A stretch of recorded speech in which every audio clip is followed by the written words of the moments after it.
હવે ચૈતન્યની ધરપકડ શું કામ કરવામાં આવી? તો ચૈતન્યની ધરપકડ એટલા માટે કરવામાં આવી કે છત્તીસગઢની અંદર હમણાં છેલ્લા કેટલાક સમયથી શરાબ કૌભાંડ બહુ જોરશોરથી ચાલી રહ્યું છે અને આ કથિત શરાબ કૌભાંડ સાથે સંકળાયેલા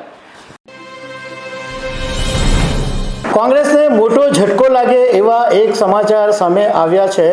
છત્તીસગઢના પૂર્વ મુખ્યમંત્રી અને કોંગ્રેસના દિગ્ગજ નેતા ભૂપેશ બઘેલના પુત્ર ચૈતન્ય બઘેલની ઈડીએ ધરપકડ કરી છે અને આજે જ્યારે ચૈતન્યની વર્ષગાંઠ હતી એ જ દિવસે ઈડીએ એને એના ઘરેથી ઉપાડી લીધો છે।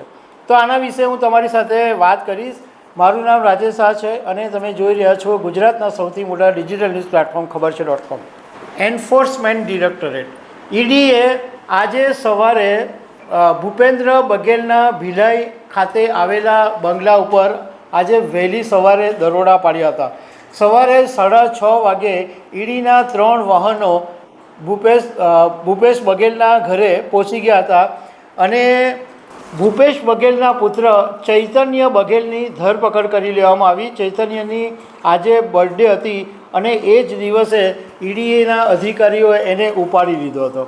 હવે ચૈતન્યની ધરપકડ શું કામ કરવામાં આવી? તો ચૈતન્યની ધરપકડ એટલા માટે કરવામાં આવી કે છત્તીસગઢની અંદર હમણાં છેલ્લા કેટલાક સમયથી શરાબ કૌભાંડ બહુ જોરશોરથી ચાલી રહ્યું છે અને આ કથિત શરાબ કૌભાંડ સાથે સંકળાયેલા મની લોન્ડરિંગ કેસની અંદર ચૈતન્ય બઘેલની ધરપકડ કરવામાં આવી છે। ઈડીનું કહેવું એમ છે કે નવા પુરાવા હાથ લાગ્યા છે જેને કારણે prevention of money laundering act PMLA હેઠળ ચૈતન્ય બઘેલની ધરપકડ કરવામાં આવી છે।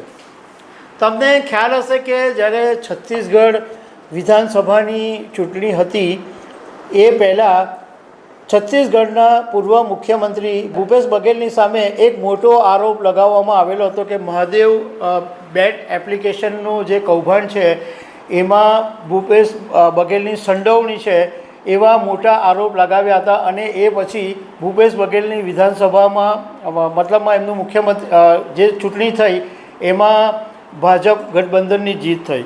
હવે આજે સવારે જ્યારે ઈડીએ દરોડા પાડ્યા તો CRPFના જવાનોના સુરક્ષા હેઠળ દરોડા પાડવામાં આવ્યા અને આ કાર્યવાહી એવા સમયે થઈ જ્યારે આજે છત્તીસગઢની વિધાનસભામાં ભૂપેશ બઘેલ પોતે રાયગઢ જિલ્લામાં જે વૃક્ષો કપાઈ રહ્યા છે એનો મુદ્દો ઉઠાવવાના હતા એ પહેલાં જ એમના છોકરાને ઉચકી લેવામાં આવ્યો છે। હવે આ આખું જે કૌભાંડ છે એમાં એવી રીતના છે કે 7 જુલાઈએ ઇકોનોમિક ઓફેન્સ વિંગે શરાબ કૌભાંડની અંદર 4થી સપ્લિમેન્ટરી ચાર્જશીટ દાખલ કરેલી હતી અને આ કૌભાંડની જે અંદાજિત રકમ પહેલાં 2161 કરોડ બતાવવામાં આવેલી હતી એ વધારીને 3200 કરોડ થઈ હોવાની 4થી સપ્લિમેન્ટરીમાં કહેવામાં આવ્યું અને અત્યાર સુધીમાં આ 5 ચાર્જશીટ રજૂ કરી દેવામાં આવી છે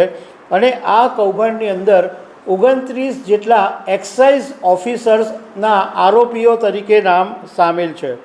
ઈડીએ અત્યાર સુધી આ કૌભાંડની અંદર 205 કરોડ રૂપિયાની સંપત્તિ જપ્ત કરી છે અને ઈડીએ કીધું છે કે આ કથિત શરાબ કૌભાંડની તપાસ ચાલુ છે અને હજુ પણ મોટા નામો સામે આવે એવી શક્યતા છે। તો દર્શક મિત્રો આવી અનેક વાતો સાથે અમે તમને મળતા રહીશું। Thank you very much.